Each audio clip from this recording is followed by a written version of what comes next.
Okay, good evening, everyone. I'm calling this meeting of City Council to order. Andy, would you call the roll?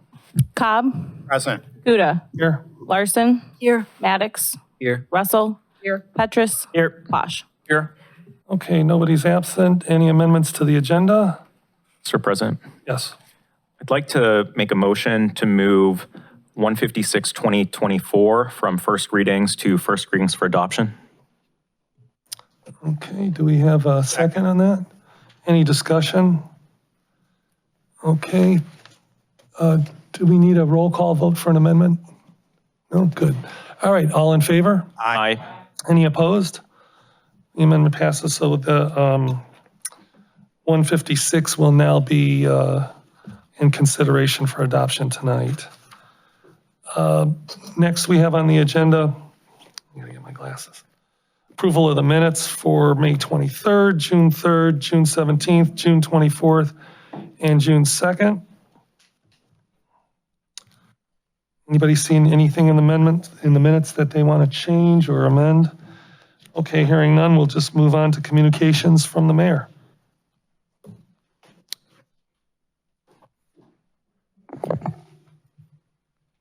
Thank you, Mr. President.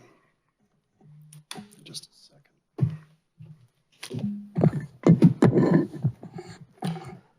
So, first call, crisis assistance and local linkage program expansion has launched.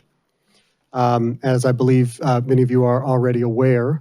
And this provides additional support for first responders in our Division of Police and a new safety net for residents and visitors in Cleveland Heights who are experiencing mental health or similar crises. We've been joined by a behavioral health clinician and peer support specialist with support from new personnel at Chagrin Valley Dispatch to assist with initial triage when emergency calls come in. At a recent meeting of the relevant organizations, we got a little bit of data back from our experience in June. Not very much data though. In June, Cleveland Heights had only three referrals to the program out of 57 among all 5 of the participating cities. But I've been assured we are very early in this program, and I don't expect that trend will continue as we continue to ramp this up. I'm looking forward to seeing more value added for the people in Cleveland Heights as we continue this program, but I wanted to give you a little bit of an update on that. Additionally, I had a meeting today related to the design of the Kane Park Stramp and wanted to provide a bit of information in advance before we take any specific actions. So according to the civil engineers who've been working on this design for the Stramp, there are some material impacts that we should expect from this project on the existing amenities located at Kane Park currently. In particular, the basketball court located near the northeastern corner of Kane Park will be impacted by the construction of the Stramp. To the degree that we will need to relocate that basketball court in order to maintain the amenity during and after construction.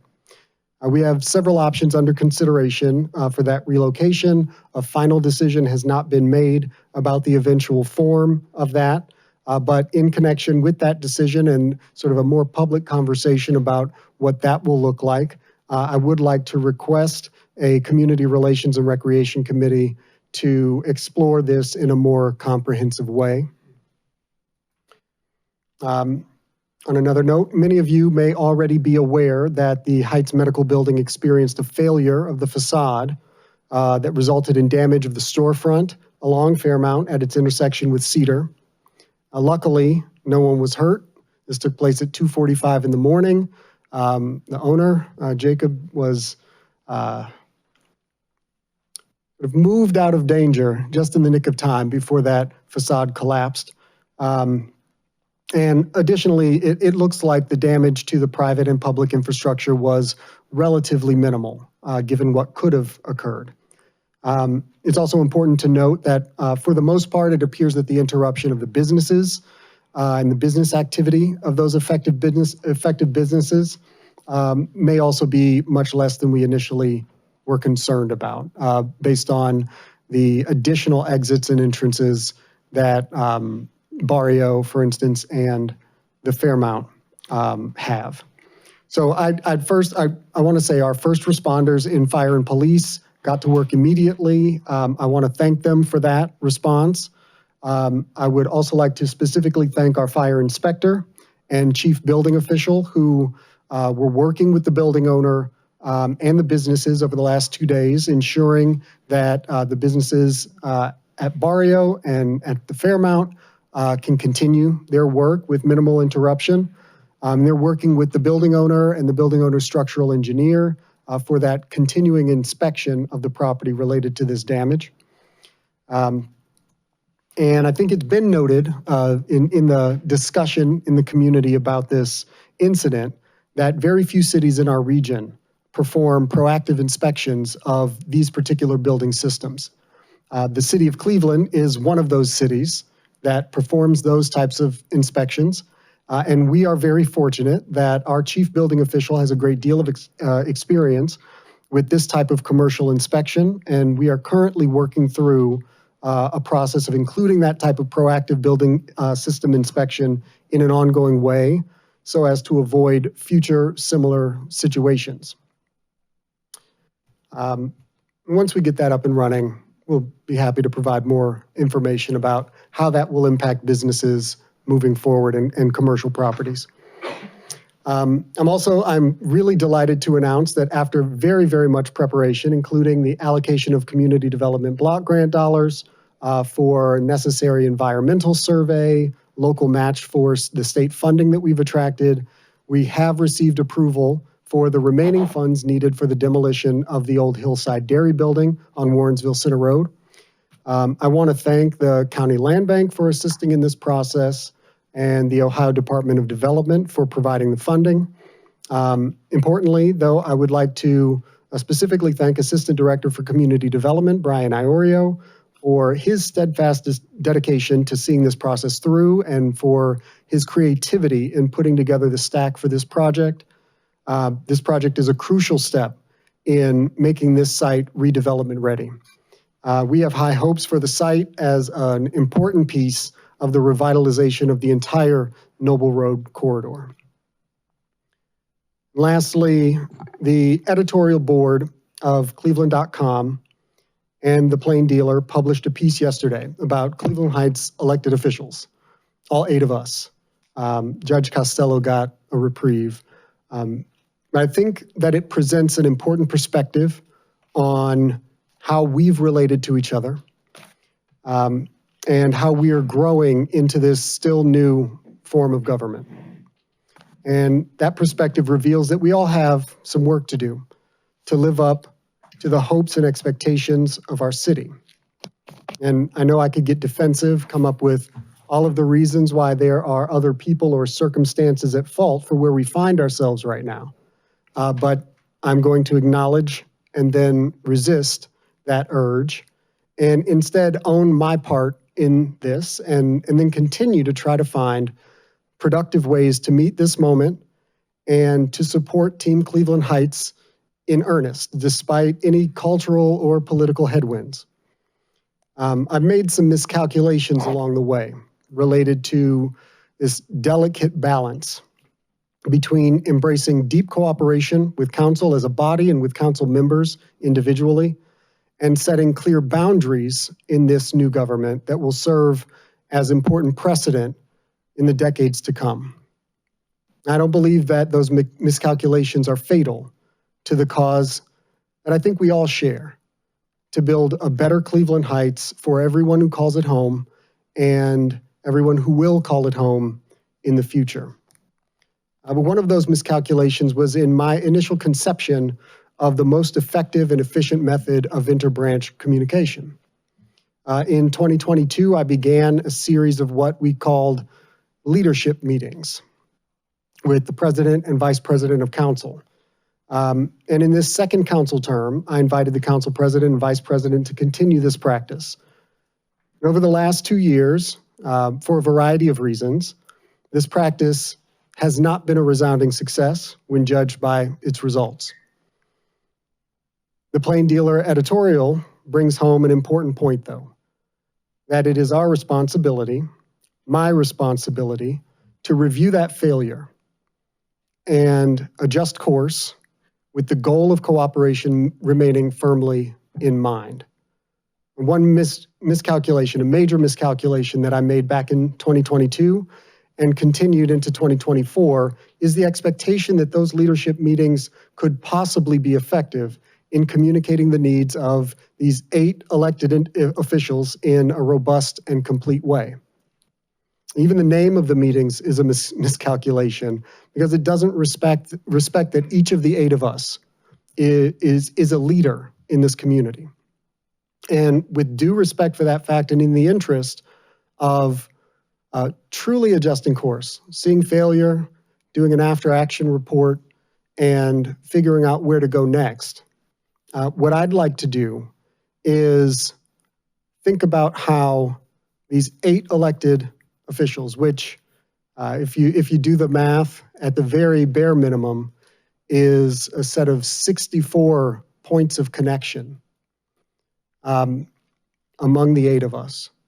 And for my part, what I'd like to do is invite the council president to continue a one-on-one weekly meeting with me, because I think that we need continuing conversation between the 2 of us. But I know that that's not enough.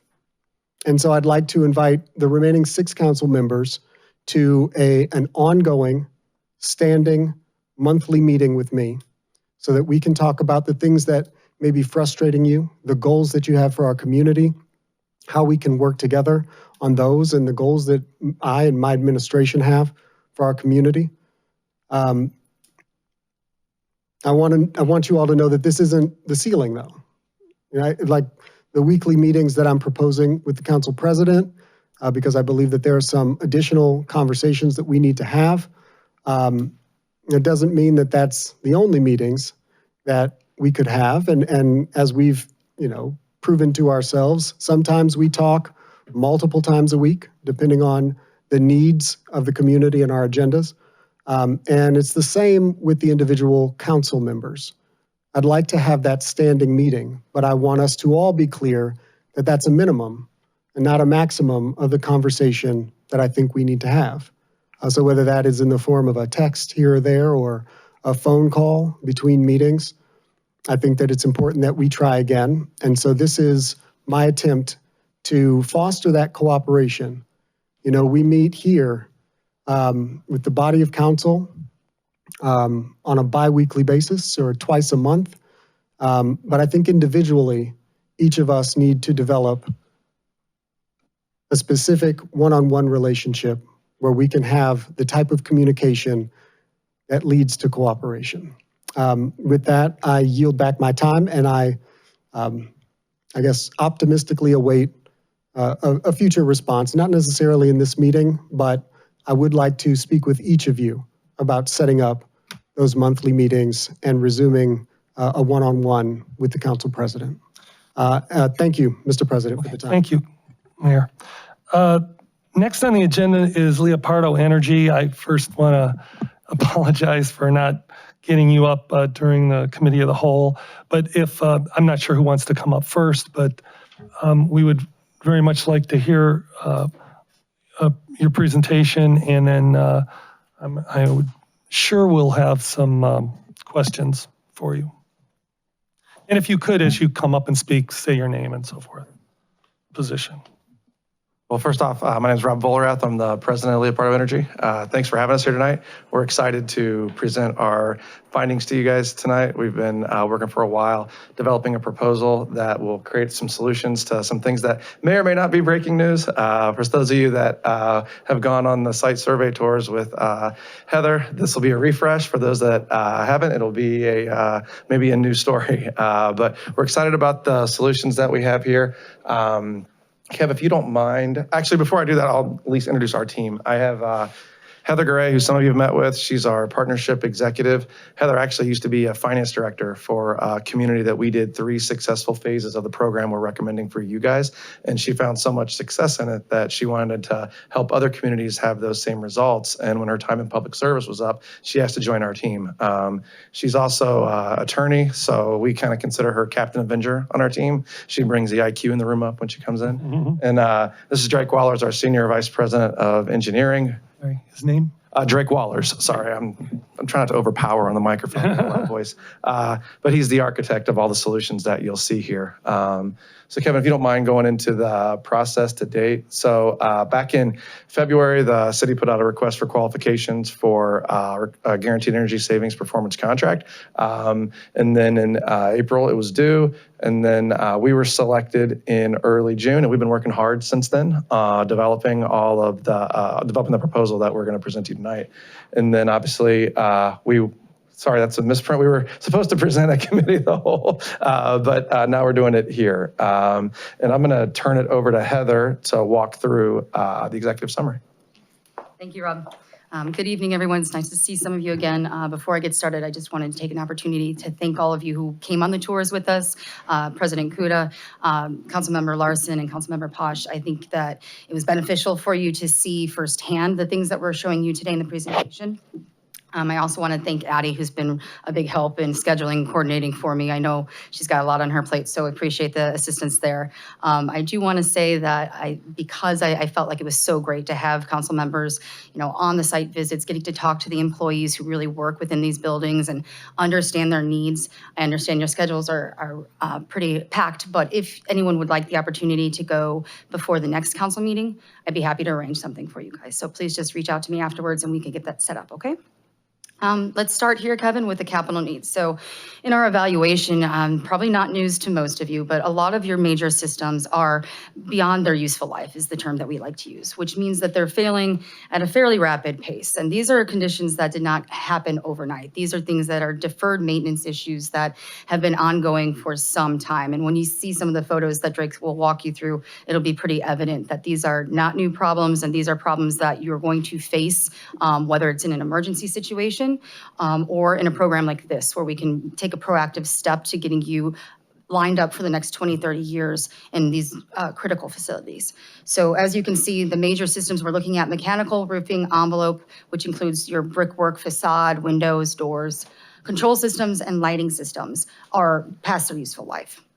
So as we go through these pictures, some of you, as I said, who joined me on the tour with our project manager, Eric, who's going to be here with us tonight, got to see firsthand, so it'll be a refresher for you.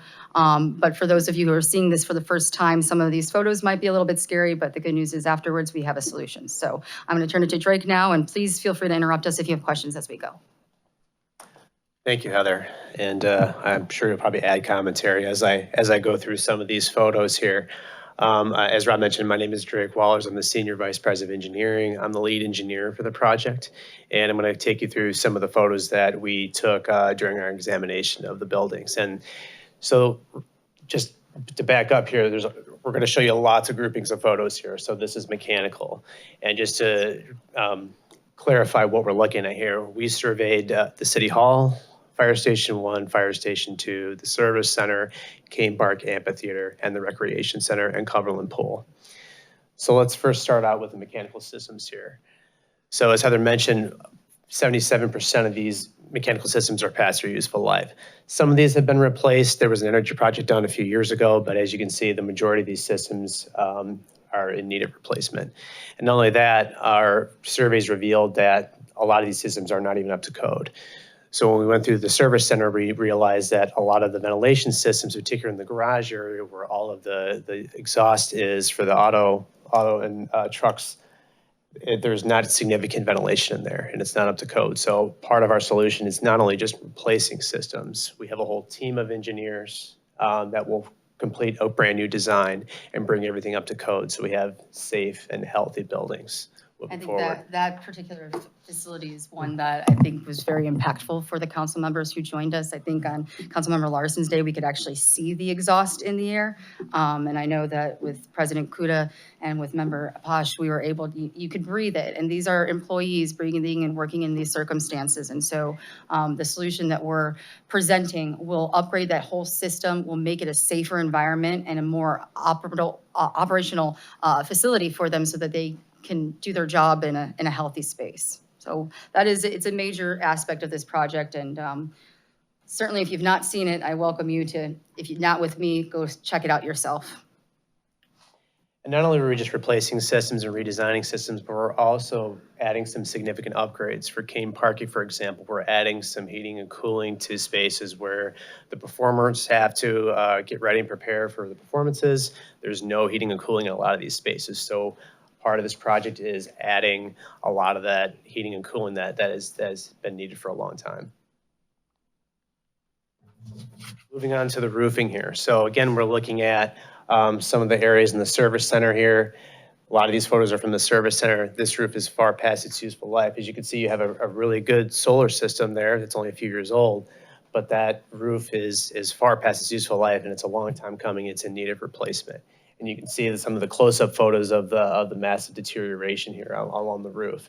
That far right corner of the roof, you can see that is already past failure there. That's catastrophic failure. You're looking at, there's already water and leakage coming through that roof. So this project, again, is replacing that roof. We're going to remove all the panels. That's part of the coordination of this project, and bring them back. They're going to be operational when we bring it back and after we replace the roof.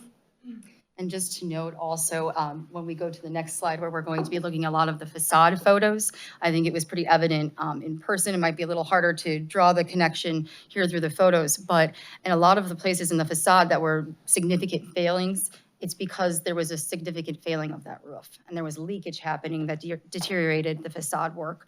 And so we'll see that next. But again, you know, getting that foundational asset to the level where it should be. You know, you have this wonderful solar array that's functioning well and it will continue to function afterwards, but protecting that asset from the failure of the roof and the liability that you would have for both of those conditions if nothing were to be done.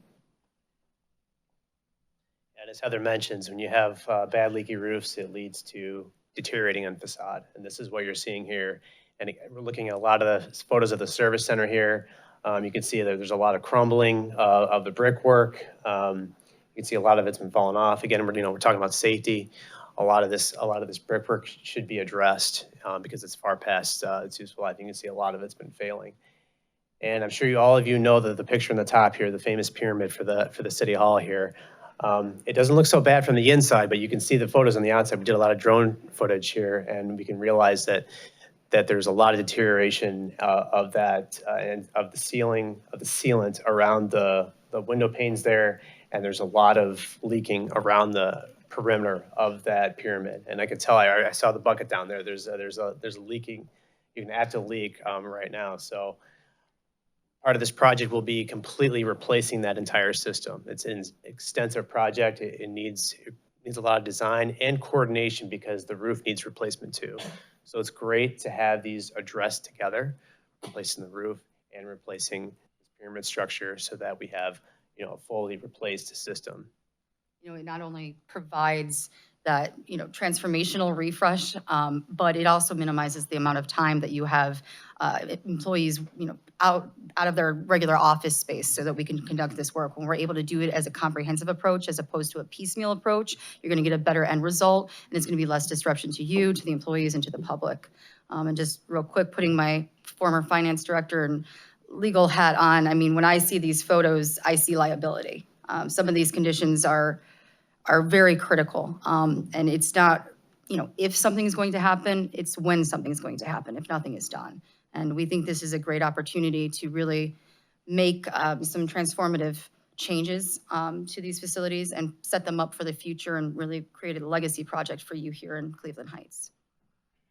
I've seen it done. We've done 3 phases, $30 million worth of work in my hometown, all with savings. And we are continuing to do additional phases because this program does work when it's done right. And so we're excited to partner with you guys to make these improvements for your staff and your residents. So as a building and facility engineer, I take a lot of pictures of thermostats. And what I'm trying to show you here is the building automation. So this is all of the equipment that controls all your heating and cooling equipment. And what I noticed here, there's, some of it's more upgraded than others. Some of them you don't really have any building automation at all. None of it really talks to each other. So part of this project is to get a comprehensive building automation system that can be centrally located so you can actively monitor all your equipment, you can troubleshoot it, and most importantly, you can turn it off when you're not in use. It's part of this is a big energy saving program. So this is a big part of that, is having a very comprehensive active building automation system so we can turn off the equipment when it's not in use and get all that energy savings for the project. Last thing we're going to touch on here is the lighting. So we have a variety of lighting systems here. Some of it's been upgraded to the new energy efficient LED, but there's still a lot of old antiquated lighting out there. And this is, again, another low-hanging fruit for energy efficiency. By upgrading those lights to LED, you're getting those energy savings, you're getting rebates, there's local rebates available. You're also getting maintenance savings because those LED lights last 5 to 6 times longer than the lights here. And what's not seen up there is the street lighting. We are going to be proposing a street light conversion to LED that will also allow us to determine the appropriate lighting levels throughout the city, so that it's not going to be a one-size-fits-all. So the residential areas will have the appropriate brightness, as well as the commercial business corridors, things like that. When we did this in my community, this was the thing that got people the most excited. It's what you see. A lot of the stuff we showed you is up high or behind closed doors, but the residents, visitors, they see this, and not just because it's more attractive, but it provides public safety opportunities as well. Less crashes, pedestrian safety, more visibly lit streets in their business areas for crime prevention. So this is really a great aspect of the program that people get to see. And that's all of our kind of dirty photos for you. Did anyone have any questions on those before we continue on? Go ahead, Councilwoman. Thank you. I have more questions, but I hope we can have that discussion during the committee meeting that I mentioned, the Municipal Services Environmental Sustainability on August 26th, which will work out. Addie will help me coordinate that as well. I will be in town for it, and I'm going to have Eric with me. So Oh, fabulous, as fabulous. long as you need us.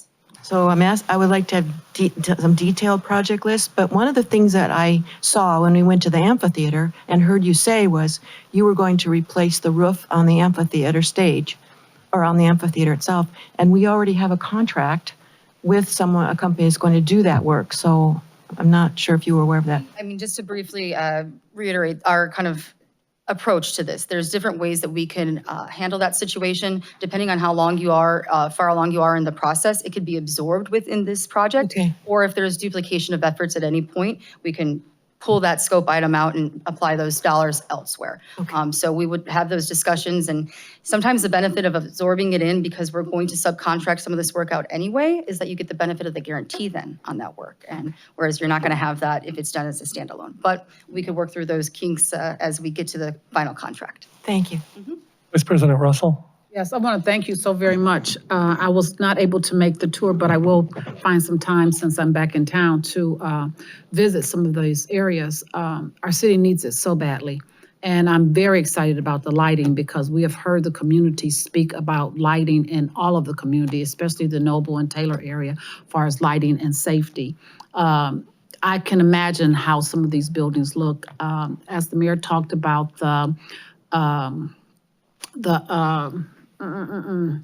what's the building on right across from you that he's tearing down that's being Oh, yeah. the old Hillside Dairy. I so happened to go in there when I was first on council, and it was actually falling apart.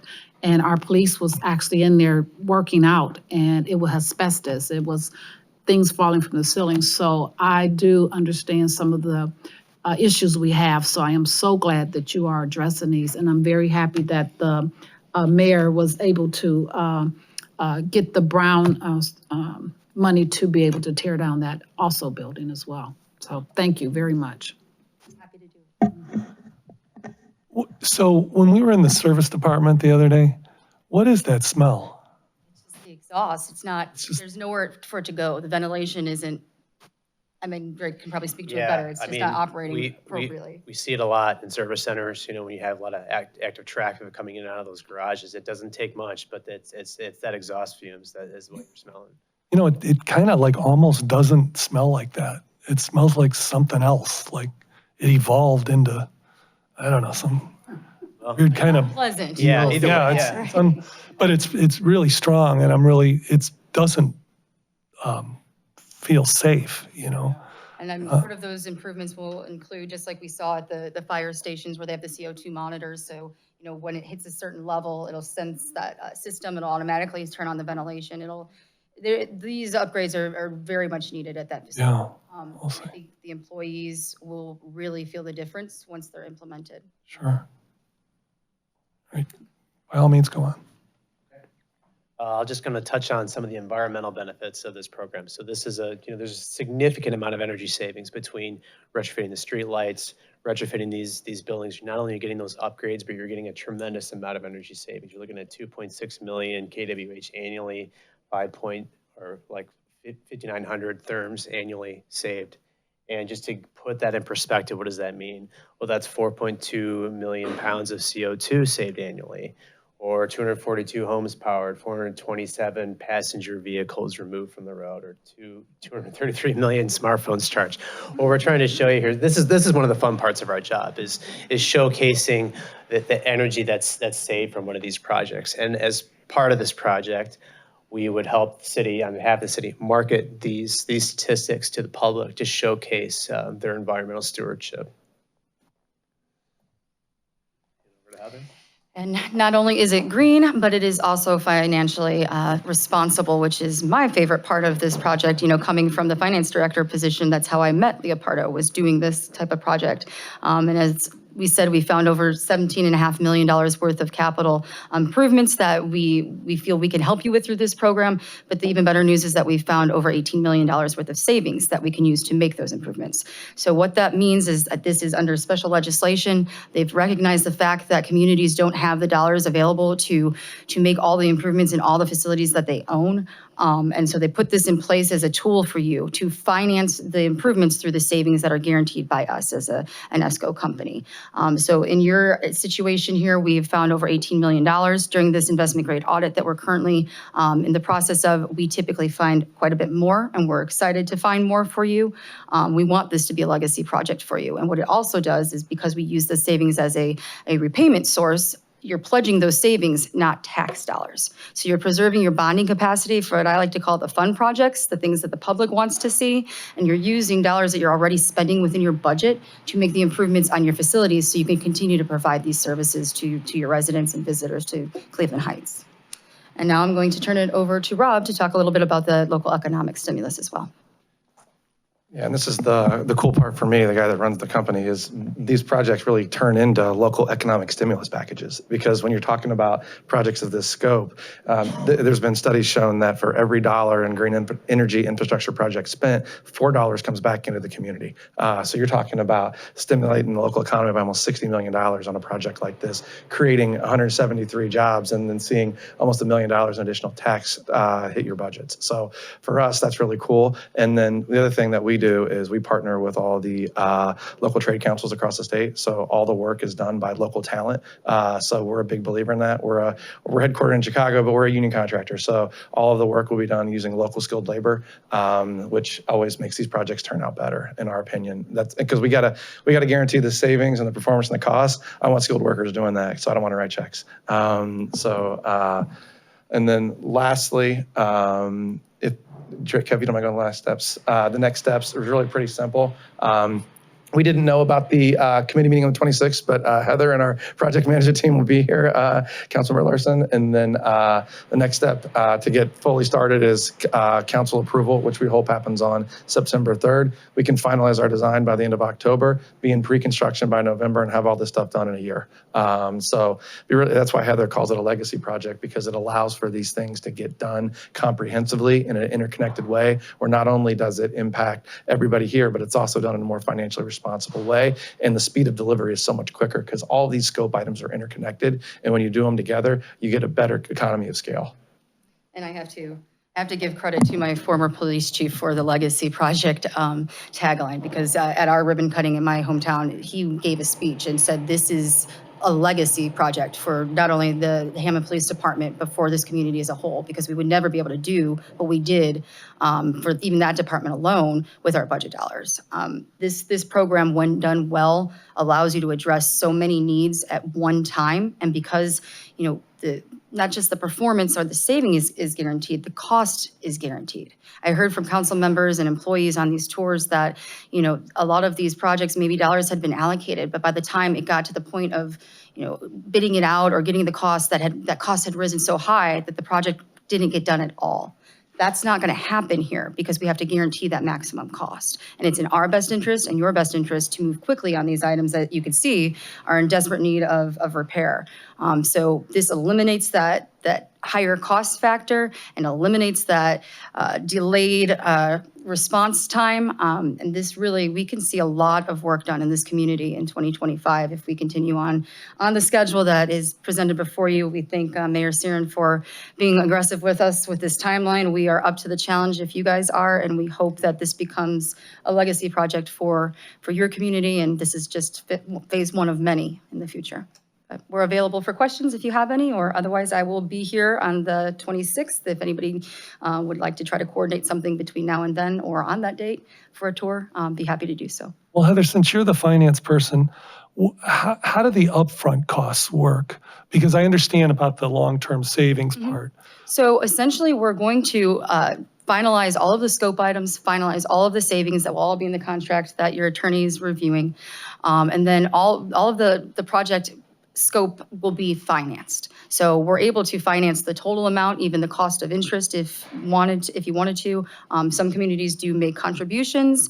Sometimes ARPA dollars have been at play, especially recently. We've seen a lot of scope items grow because of that. We just did a project in South Euclid where we were starting construction when ARPA dollars were released, and they went to a secondary phase immediately in order to have us work on some of their ARPA projects as well. So there's different ways to do it, but overall, you're basically financing the entire project over the guaranteed savings period, because if we don't achieve the savings that we guarantee, we have to write you a check. So that money is safe, so to speak. And so then that will all go into an account, and there's a down payment to us for the project design essentially, and then it's billed just as you would any other project. I just want to ask the law director quickly, Braden, Bricker Graydon, sorry. Did we run this by them as far as eligibility goes and what bucket it might fit in? No, sir. We haven't yet. Yeah. Okay. Well, Trying to be respectful of our time limit from previous, but we do have a detailed scope list that we will be providing at the committee. We will provide it to the council as a whole so that there's a review that can be had if that's the desire. no, we owed you this and more for sitting through committee of the whole. So, No worries. yeah. Any other questions? All right, thank you. Last thing I'll leave you with is my card. Oh, please. This very light in my heart. So if you have any questions or anything, this is a priority for us. We're excited to have the opportunity to partner with you guys. Such important work. And if you need anything, please don't hesitate to reach out. Thank you. You can tell we're very excited and we're hopeful that, we get to build a lasting relationship with this community. We think it's a really good fit. It reminds me very much of my hometown and how the situation was when I arrived and first met Leopardo, and I think it could be even more successful than that project. So looking forward to continuing the Heather. conversation. President Great. Kuda, Thank you. Oh, please. thank you for the tour. I can't tell you how meaningful that was to me to understand. So thank you. So eye-opening. I hope everybody on council does it. Please, we'll do what we can. Eric is pretty local, so he can get in. I unfortunately have to fly back and forth every time, but we will do what we can to get you out there if anybody would like to. Thank you. Please forgive me. I'm going to leave. I got to be on a job site at 7 a.m. tomorrow. Thank you, and you have our numbers. Please reach out if any questions. All right. Thank you. Thank you. Thank you. Okay, we're going to move to the next agenda item, which is the city administrator's report. President Kuda, members of council, Mayor, thank you for this opportunity to provide brief remarks regarding several key projects currently either underway or in planning. Let me start with the police department. As you know, we're in the middle of negotiations for a new collective bargaining agreement with our police union, but there are several positive initiatives that are underway that will have benefits both for our officers and for the community at large. The first is we've launched our officer wellness program, one component of which is the ARPA-funded completion of the police gym, which according to Lieutenant Sean Corrigan has been, in his words, extremely well received by the officers. Second component is a program in collaboration with Cleveland Clinic to provide access to every officer for a confidential and customizable comprehensive wellness program. It's designed to recognize and address the physical demands, psychosocial stressors, and adverse working environments that many of our officers have to deal with. In addition, all the equipment's been ordered to complete the Special Response Vehicle Upfitting Project, another ARPA-funded initiative. And this project will install medical kits, door entry tools, and ballistic rescue shields on selected vehicles that allow trained officers to respond quickly to active threats, school threats, situations without having to wait for SWAT teams to arrive. Finally, the mayor, I think, mentioned in his remarks the behavioral health initiative that we're engaged in, where we're embedding 2 licensed social workers along with the appropriate police patrols. I'll just offer one anecdotal but a notable example, being a 17-year-old who they encountered with behavioral problems and suicidal ideations, who following an intervention with our social workers is now reportedly utilizing recommended services and adjusting better in his home setting. So this obviously could have gone far worse had it not been for that new initiative in our new team. In our planning department on Wednesday, August 21st from 5:30 to 7:30 p.m., planning department will be holding our second public open house on the city's comprehensive and equitable safety action plan. We encourage all interested parties to attend.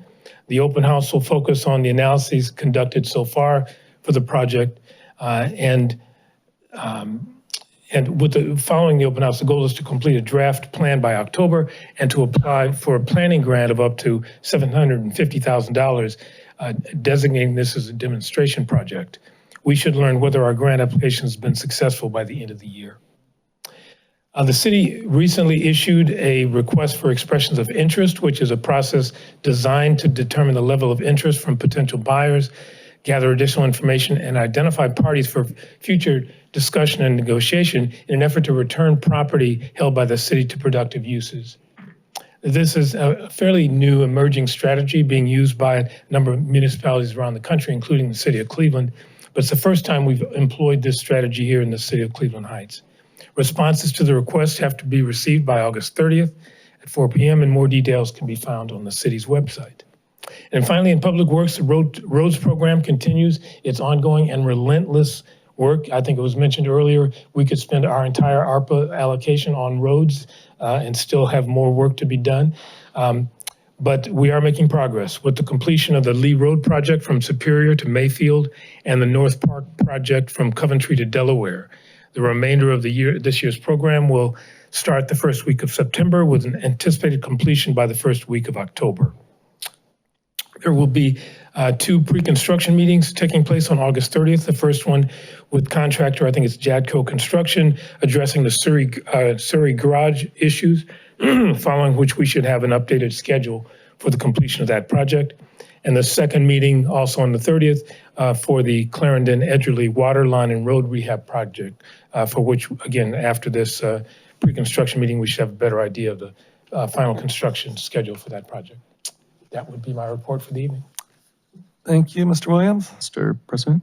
Yes. Is it okay if we ask a question? It's okay with me. Just wanted to say that I was really happy to see that some speed tables went down on Harcourt, and I hope to see more throughout the city. So thank you. You know, and just to add to that, so far there's just one, and we're going to monitor that to see if there's a need for more. But the hope is that that'll be enough of a warning to drivers that they should slow down. We need that. Thank you.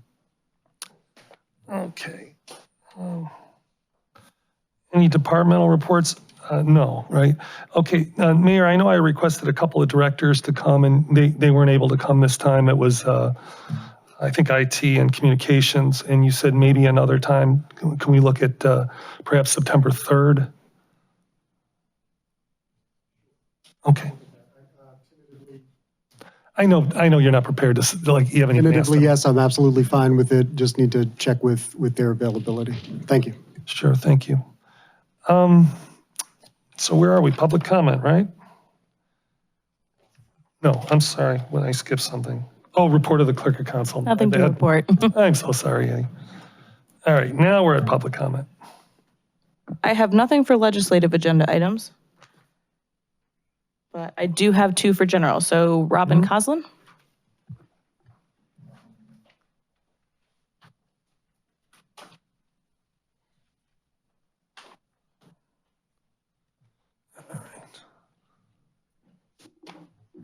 Sorry. I was busy charging myself so I can run out of battery. Hi, my name is Robin Coslin. I live on Wood Road. And Mayor Sarin, President Council, Kuda, and members of council. First of all, Mayor Sarin, I was pleased to hear your comments earlier. I'm not sure that my relevance is as much now as it would have been before, but I'm still going to make my comments because I think they're important. As an introduction to my comments, I'd like to tell you a story about when I became a fan of Jim Posh. Jim and I don't agree on everything, but when he was on CHUH school board, he proved himself to be a real mensch. Jim was in Columbus and put his foot in his mouth. Do you remember that, Jim? The teachers in the school district took exception to his comments, and you know what he did? He apologized. He took responsibility for his comments, and he apologized. I mean, that's what I call a mensch. So that brings me to why I'm here tonight instead of watching the Democratic convention. A lesson I tried to instill in my kids while they were growing up was take responsibility for your own actions.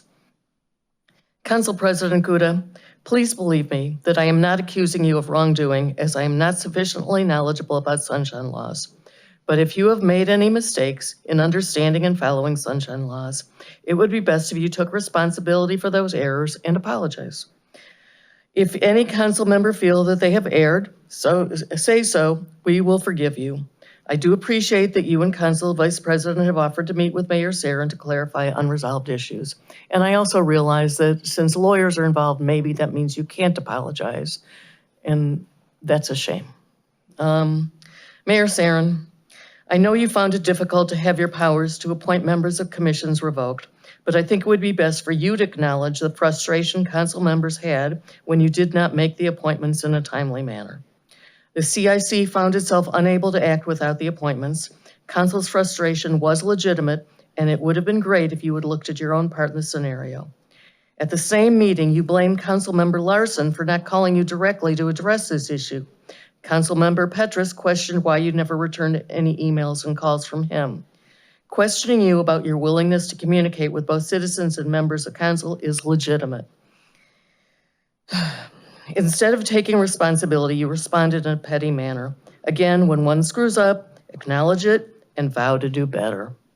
And I would say the best thing you could do right now to have that feeling that we are in together is get rid of the damn lawyer you've hired at my expense.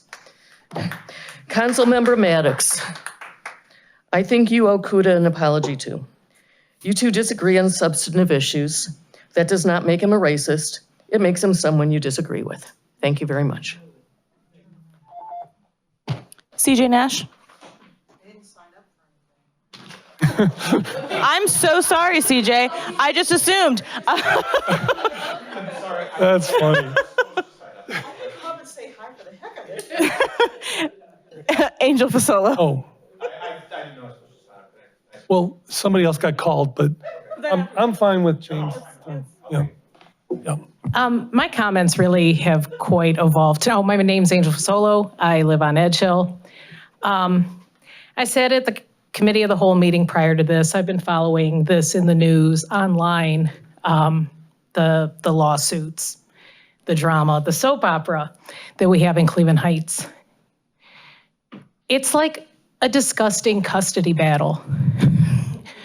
You guys are our parents right now, and we're the kids, the residents, watching this custody battle, and mom and dad, or dad and dad, and mom, or whoever is fighting. We're paying for it though. That's kind of the weird thing. I guess you're dipping into our inheritance. It's ridiculous. Mayor Sarin, how much are you spending on lawyers? What's the estimate? When we're looking at a plan for how much we're going to put into the pool, how much we're going to put into this road, how much we're going to put into this building, you usually have some kind of estimate. What are we doing? Well, we're just going to hire a lawyer and we're going to just pay to investigate this. Council's in there. How much is this going to cost us if you guys do retain lawyers? I know some of you will retain lawyers on your own. How much of our tax money are you going to spend on this? What is pretty much a political fight. The company that was up here put up pictures of our city literally falling apart. Literally falling apart. That's not even talking about the things you can't see, the non-tangibles of our city falling apart. And a lot of us know it. So there's a lot of us looking to turn 18 and we can get away from mom and dad or our parents, whichever structure that is, and get away from this mess. Rather than lawyers, you guys need some people teaching you how to run government, because you guys aren't always going to be the ones here. There's going to be a new group. Every election, some of you come back, some of you won't. You guys need therapy. And I'm not saying that as a joke or an insult. You guys need some healing. I have had opinions about all of you for a long time. Some I've liked, some I haven't. And it's not about like or not like support. Some of you have had my support, some of you have lost my support. And I've seen the same thing with residents throughout the community, where the level of support has fluctuated. And there's people up here who I haven't supported, and I'm like, you know what, you've got a point throughout all of this.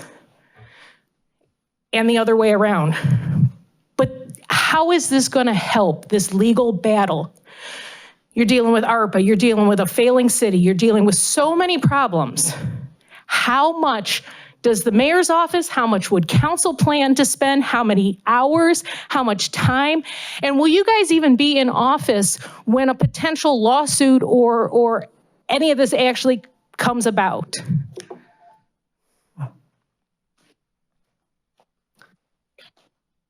Just say your name and so forth. And if you could fill out a form afterwards, that would be great. Thank you. Fine. Justin Alcorn, 48-year resident of Cleveland Heights on Delaware Drive, proud to be 5-minute walk from the best jazz club between Chicago and New York. So first, Mr. Mayor, thank you for bringing the Cleveland.com editorial to our attention. I appreciate your words of conciliation. Also, I had not heard about the initiative to embed social workers with our first responders, and I want to thank you for that. However, I did not hear that you were going to stop spending taxpayer money on this investigation that you announced in such an embarrassing way. So I'll just say that actions speak louder than words. And on that subject, council members, please express this taxpayers' thanks to the lawyer offering you no-cost legal advice, as I'm still concerned about the cost of taxpayers, but that helps. The actual subject I'm here is that years ago, the citizens of Cleveland Heights and University Heights passed a bond issue that provided money for the capital improvement of our schools. While it was needed for all sorts of reasons and was, in my opinion, a very successful project. One of the promises made by the school board was that the new pool would be made available to the citizens for recreational swimming when available. With the YMCA and the JCC pools being closed, this commitment was very welcome. The promise was fulfilled through the cooperation of the school board and the Cleveland Heights Parks and Recreation Department, and was very successful. We finally had an indoor pool in our community for use by the community. And as a bonus, it is a top-notch facility that our community can take pride in. The pandemic, of course, shut that down, but the swimming community assumed that it was a temporary emergency measure. However, when the pandemic restrictions were lifted, there was no opening of the pool for community use. I've been talking to our civic leaders, and I know for a fact that the school board would be happy to make the pool available, but has no mechanism for hiring the lifeguards and managing registration and payment for use of the pool. The mayor has told me directly and in public that he doesn't believe that this restriction exists, but the school board has shown that the relevant regulations, and we all know that the state school board and the powers that are trying to destroy public education in this state would love any excuse to come in on a fishing expedition to find what they would call waste in our local schools. They love to try to tell us that our schools, where I got my education and my 8 children got their wonderful educations, are failing us. And the school board cannot take any chance at giving those malevolent powers any opportunity to find something that they can use against us, no matter how small. I know that the Cleveland Heights City Council has expressed their support for the Parks and Rec Department to manage the pool resources, and I know secondhand that the city leaders of University Heights have offered to help pay for the lifeguards. All it takes is for the Cleveland Heights Park and Recreation Department to do what they did pre-pandemic. However, it's clear to me that the obstacle is Mayor Seren. He appears to have a beef with the CHUH school board, and I don't want to speak for other people, but my understanding is that we lost the person most involved with managing the pool resources because of some kind of conflict with the mayor. The citizens of Cleveland Heights deserve to use this resource, not just because it's a wonderful quality of life improvement for Cleveland Heights, but also because we paid for that wonderful pool and we can't use it. Justin, we got to wrap it up. Gotcha. And the only thing stopping us from using it is the mayor of Cleveland Heights. All right, thanks. Mr. President, if I could take a quick moment, Oh, yeah, if I sure. could ask to speak with the gentleman outside, I'd like to get a little bit more detail about some of the information that he's presented this evening. And it's okay with me. Thank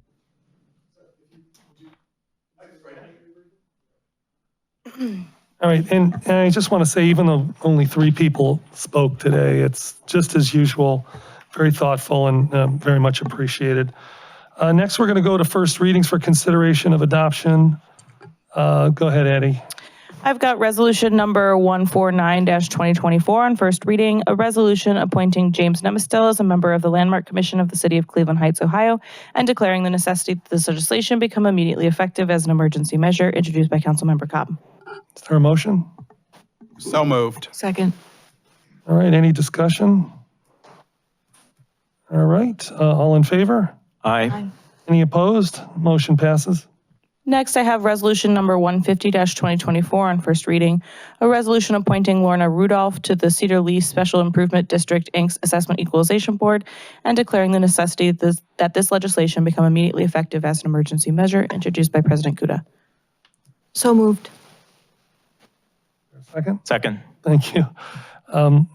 Any discussion? All in favor? Aye. Any opposed? Motion passes.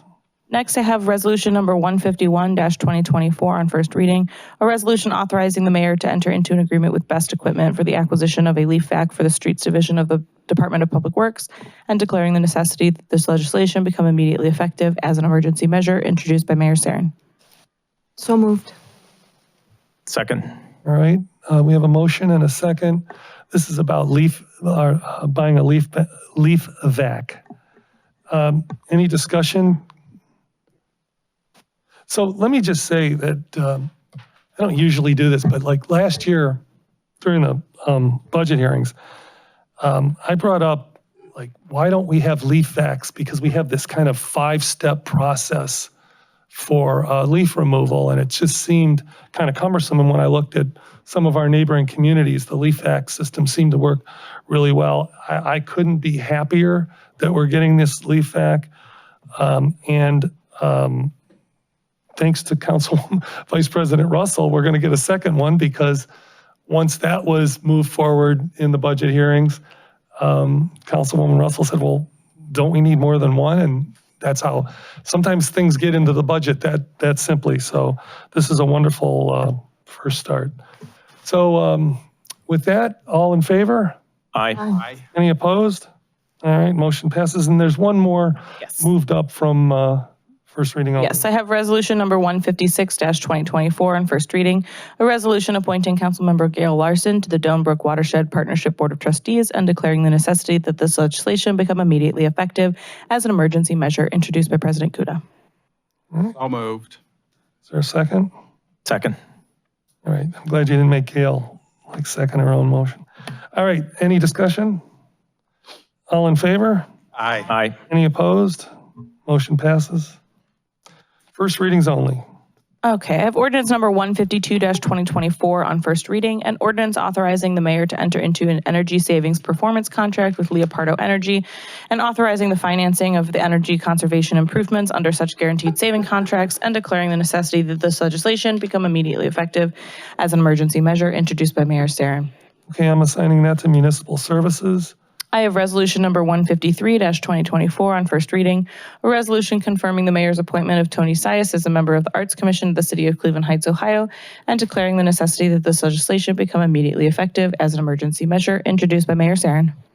And I'm assigning that to administrative services. Go on. I have resolution number 154-2024 on first reading, a resolution confirming the mayor's appointment of Corey Clark as a member of the Community Improvement Corporation of the City of Cleveland Heights, Ohio, and declaring the necessity that this legislation become immediately effective as an emergency measure introduced by Mayor Sarin. Again, to administrative services. I have resolution number 155-2024 on first reading, a resolution confirming the mayor's appointment of India L. Birdsong Terry as a member of the Community Improvement Corporation of the City of Cleveland Heights, and declaring the necessity that this legislation become immediately effective as an emergency measure introduced by Mayor Sarin. Okay, also assigned to administrative services. Now we're on to second readings.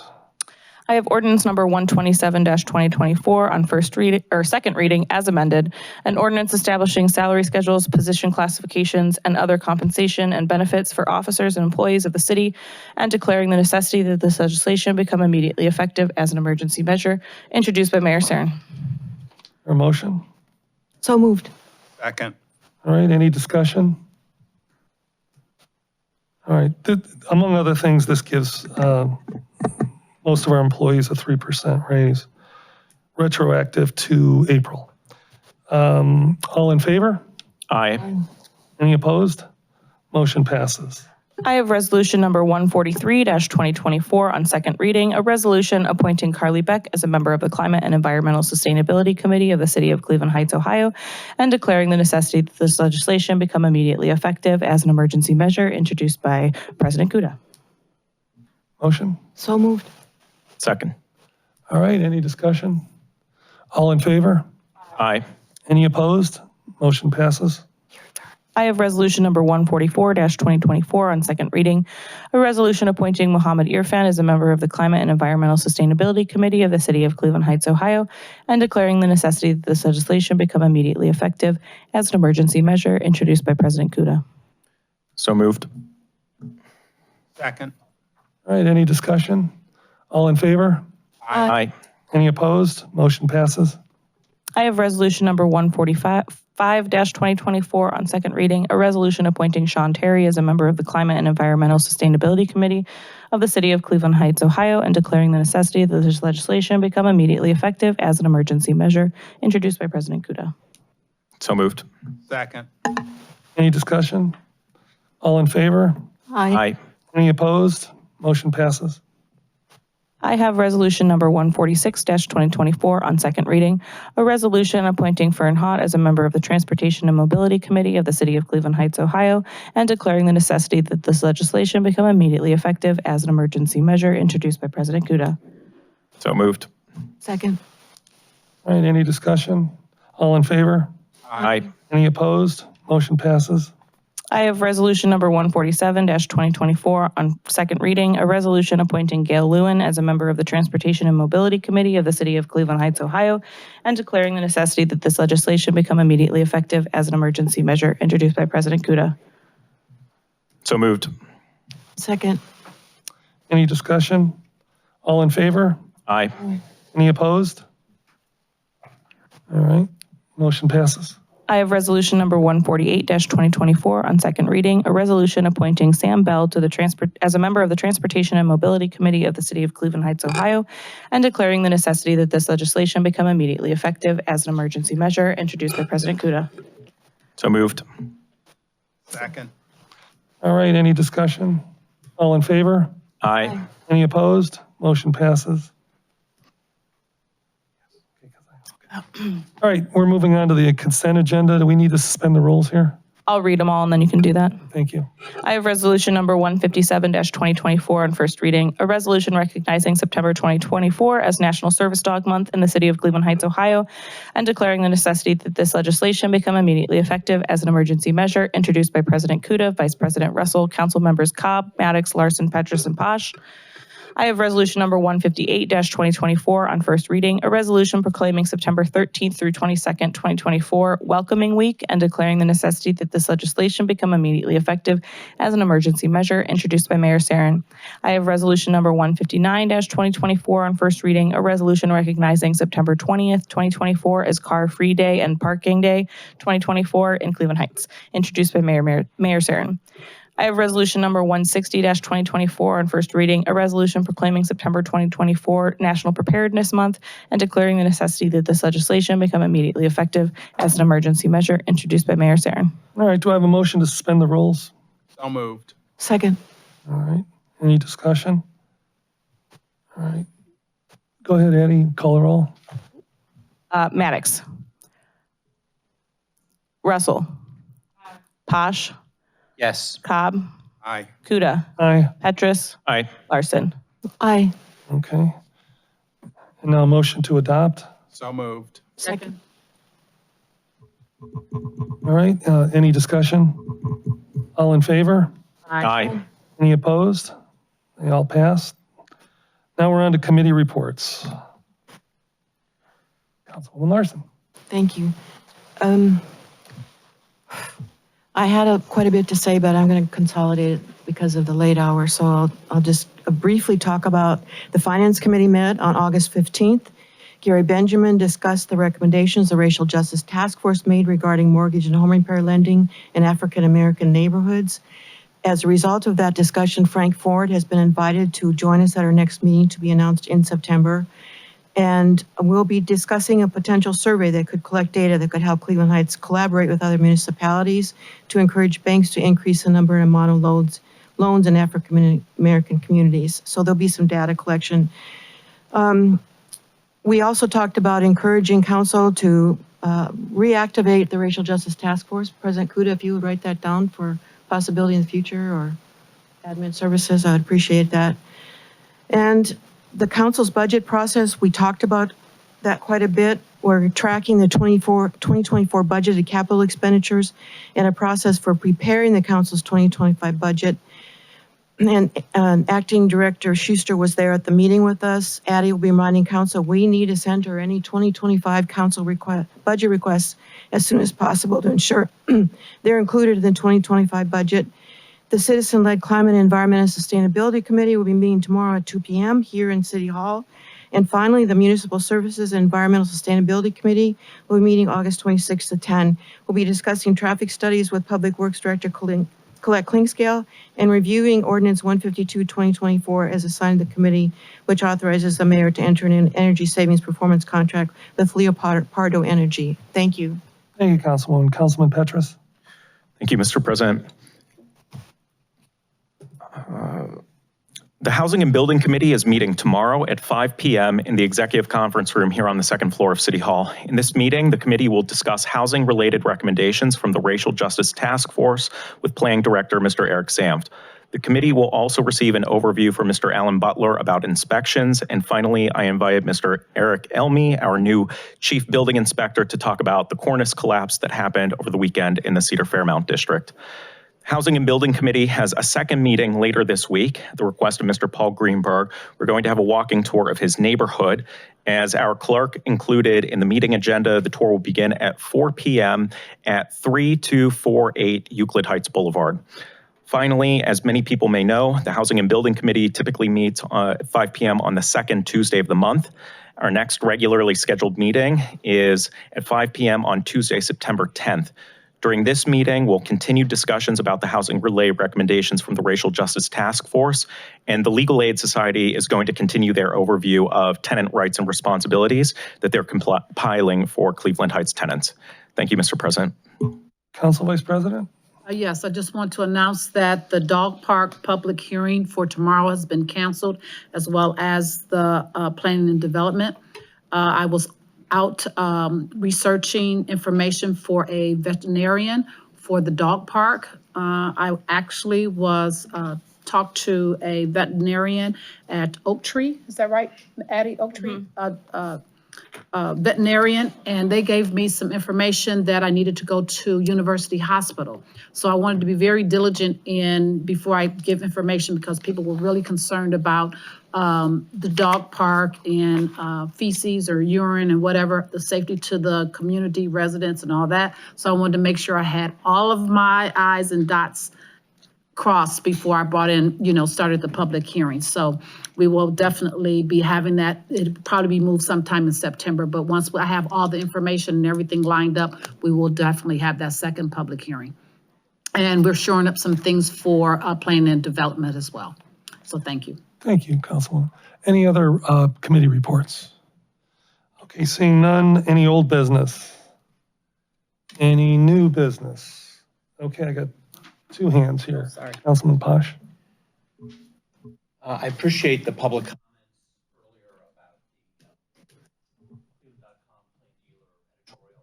I also appreciate the olive branch that the mayor extended to council about meeting with us about key topics. I keep on hearing echoes of the last meetings we've had in the last 2 weeks, where there's been a lot of accusations, a lot of factual things that have frustrated many of us, including myself as a new member, because now I'm sort of in the thick of things.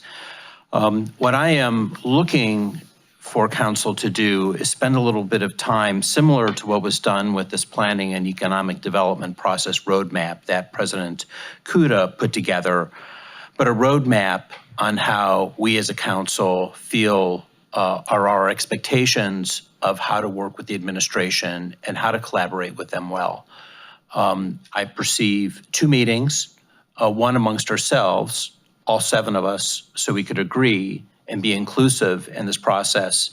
Just spend some time, air some laundry, figure out how to find some solutions for the first meeting. The second meeting, invite the city administration in to make sure that they understand our expectations and get their feedback, which might mean that we might make some changes ourselves. But unless we're collaborating, we're a broken government.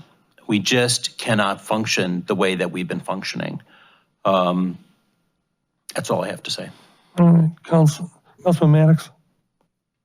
Thank you. Along those same lines, my concern is not only collaboration again with administration, but what we do as a council going forward. Regardless of this investigation and what has happened, I've seen enough evidence to know that I'm uncomfortable in terms of collaborating and having trust with people who it appears something happened outside of the realm of these rooms. And I feel like I'm playing catch up. It's something that I've addressed since January, and it's come to a head. I can't tell you the amount of phone calls and emails that I've received from residents who are frustrated. Like many of you on this council, I was also elected to represent and speak for people in many cases do not feel like they were in a room when these conversations happen. And so my question tonight is, what will this council do to build in processes to make sure that this does not continue to happen, that conversations are happening out in the open, that these conversations in terms of our committees are safe, that they're happening where everyone else can hear. I need to know what we're going to do moving forward. There's been no acknowledgement on this council at all that there's clearly some type of misunderstanding, miscommunication. There's some conversations that have happened, at least around some members of this council, and all 7 of us, again, I'll continue to say, deserve to be seen and heard on this council on all issues. That is not happening. It's not a feeling, it's not an emotion that I have. It is not happening. I could read down the agenda that has been made public, and I can tell you how problematic that was as a member of this council who's elected. And so part of what I'm discussing is new business, is systems and processes on this council to make sure that we can trust and have a complete respect and collaboration for each other, because it's clear to me that there are silos happening on this council, and it's leaving not just me out, but our general public out. And so I don't know what we can do as a council, but we need to have a conversation about what systems and processes and agreements we can put in place so that when each of us gets to the table, we know that we're being heard, that things are happening transparently, and we don't feel like we're coming into the middle of a conversation that's already happened behind closed doors. I think it's critical critical that we don't just discuss our relationship with the mayor and leave out our relationship with each other. That has to happen first. We cannot expect this body to have a collaborative conversation or any type of working relationship with the mayor, and we do not have an agreement with each other that is built on mutual trust, respect, and transparency. And I'm just going to say that it's not on the remaining members of this council to do that alone. That's something that council leadership has to focus on. Building that culture of respect and transparency starts from that head. And so I'm open to any conversation we can have, but we do not need the end of an investigation to know that some things have happened that shouldn't have happened and that need to be corrected so that all members of this council are walking and approaching this work feeling like we're all on the same page. Thank you. All right, thank you, Councilman. Any other? Mr. President? Oh, yeah, here we go. Like many of you, I was deeply concerned by the piece in Cleveland.com from Mr. Kelly Ledbetter, our former Parks and Rec director. It points to the deep management and culture issues that so many of us continue to hear about at City Hall. As I previously noted, City Hall has had incredible turnover over the last 2.5 years. We have a vital interest in ensuring that the city of Cleveland Heights is an employer of choice and that employees want to come to work. I'm introducing legislation to fund an anonymous workplace climate survey for our city's employees so that we can learn more about their experience working here. Also, in his interview with Cleveland.com, Mr. Ledbetter referenced a supposed policy where staff members are not allowed to talk with council members. I'm glad that the mayor explained in his Charter Review Commission interview that this was a misunderstanding. But it seems like it's something that needs to be clarified because, for example, just this last week, I was told by an employee that a member of the mayor's staff directly told them that employees are not allowed to talk with council members. No one should ever have to fear retaliation or punishment for talking with a council member or anyone else about their concerns. So I'm introducing legislation to encourage the mayor to update the employee handbook. Thank you, Mr. President. All right, thank you. Council member comments, which I kind of felt like I just heard, but Councilman Maddox? Thank you, Mr. President. Again, just involving this investigation, I'm disappointed as many of our residents are, but I do think at this point it is necessary. I would like to get to the bottom of what's happening, whether it's a process issue, some type of training issue or understanding with council. And I recognize that this city feels uncomfortable with spending money on this, but I think it's critical at this point. I think if the council was going to right this ship on its own, it would have done so. I think this is going to help shed some light on exactly how we ended up here. And my goal, my desire is that at the end of this, that there's full transparency and that we can find a way to move forward to make sure that these systems or processes are in place or created to make sure these things don't happen again. And so I just wanted to add that to my comments that, again, I'm still feel very disappointed that it seems like all of our conversations are pointing towards the mayor and not on building a collaborative environment with each other on this council, which I think is central to making sure that we can move forward as a body. And the last thing I'll say is this, because I think it's important for anything in any moment, in a teaching moment. I think it's extremely important that I address the fact that a white woman has made a decision that I should apologize to a white man for any emotions that I feel in terms of race relations in this council. Those comments, those public comments made don't bring in a lot of context and experience to those. And so I think if we're going to have someone apologize for making any statements that I don't even recall making, however, I have made some major issues and concerns on that, I think there needs to be some context around that. But I think we should be careful making blatant statements based on how we view someone and not someone else's personal context. I think that is dangerous, and it's one of the reasons that we have misunderstandings across this country. I know that I bring up race relations, I bring up DEI quite a bit, and it makes people uncomfortable, but I don't know why anyone's surprised. It's one of the reasons that I ran. One of the reasons that you're feeling uncomfortable, these conversations do not happen on a regular basis, and they're happening now because I'm on this council. And I recognize recognize that that's part of what I'm bringing to this table. These are conversations that happen on a regular basis. When an African-American man such as myself does not feel heard or seen on this council, it's going to raise some other issues. I've been asking our council president since January to meet with me. He said on camera that he would respond to emails and meet with me. It has not happened yet. So as long as I am viewed as an other and not seen and heard on this council, I think it's absurd for anyone to think that I owe anyone an apology. It is leadership's responsibility to make sure that each of us is respected and heard. It is leadership's responsibility to build a culture of responsibility and respect on this council. And so if we're going to hold anyone accountable, it starts with leadership, not just the mayor, but leadership of this council. So if we're going to ask people to apologize without understanding their context, I think that that is an extremely important learning moment. It's crazy to expect someone to apologize and you don't have any facts or information on how they've arrived at any feelings that they may have. And so I think that's just something I wanted to share, and I hope that's helpful for anyone else. Let's leave race out of it and what we feel about it unless we have some receipts and some facts in terms of telling someone to apologize for behavior that they haven't experienced themselves. Thank you. Thank you, Councilman. Councilman Petrus. Sorry, Posh. It's the Getting other. my P's mixed up. Eddie, can you put the timer on? Because I want to make sure I don't go up my 3 minutes, okay? Wow, nobody's ever asked for the timer. I couldn't disagree more with Councilmember Maddox's position about this inquiry. It's plain, it's simple. There's an email, which is the damning evidence. Send it to Common Pleas Court. Let's get this thing done and over with. Don't draw the 7 of us into an inquiry where some of us had nothing to do with anything. If you don't know about what happened, look at all the documentation that's available. Look at the minutes of the meeting. Look at what is already in public disclosed. Note that there was 3 people in this meeting, not 4.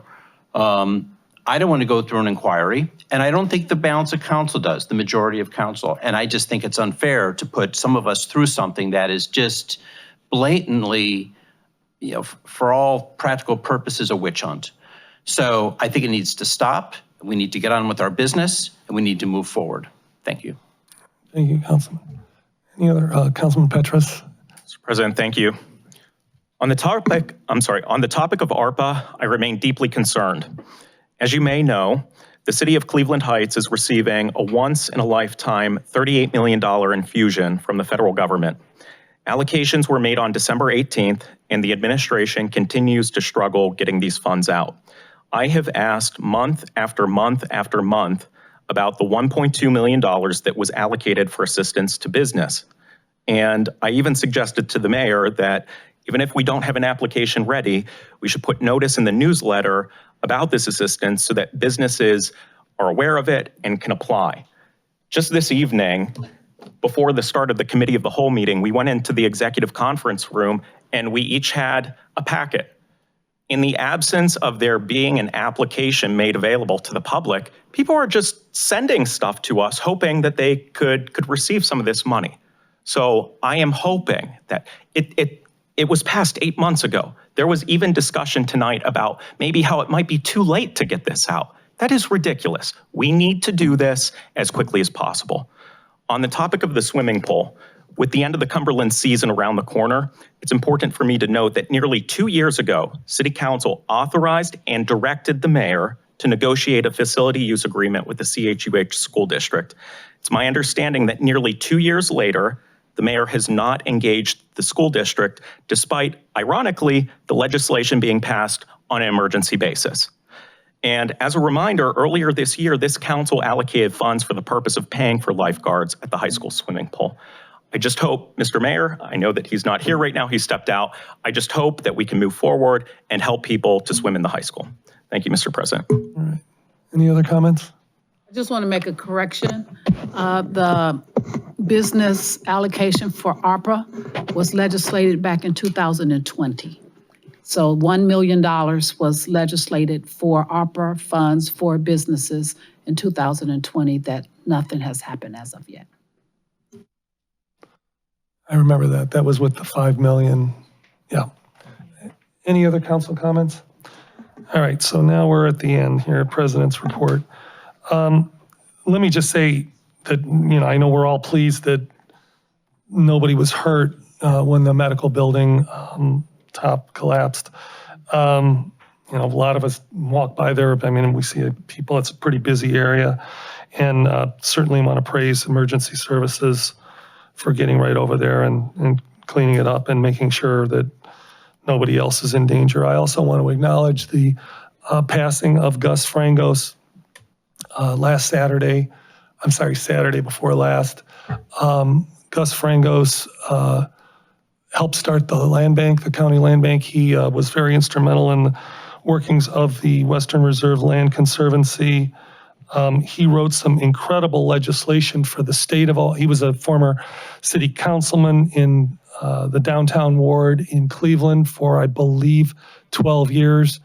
He wrote significant legislation just pro bono as an attorney for the state of Ohio that gave money to communities to demolish vacant and abandoned properties that completely ruin the value of the neighbors that live around. A real champion.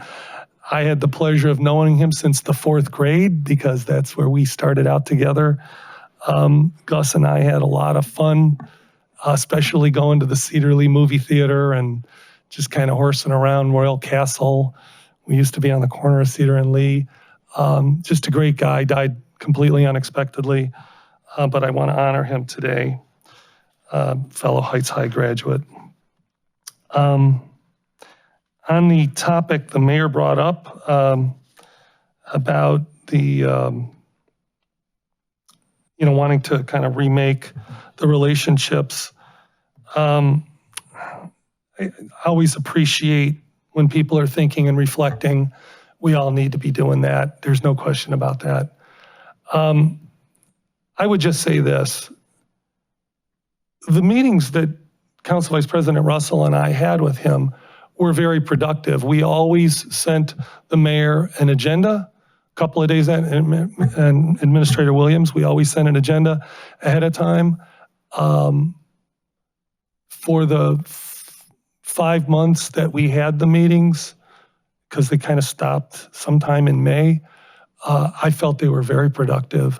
As a matter of fact, while Council Vice President Russell was out of town, I met with the mayor a couple of times just by myself, and those meetings were not productive and did not stay on topic and took on a tone that I don't appreciate. So I would actually say that it was very helpful to have Council Vice President in the room and Administrator Williams, and I, of course, would like to continue that.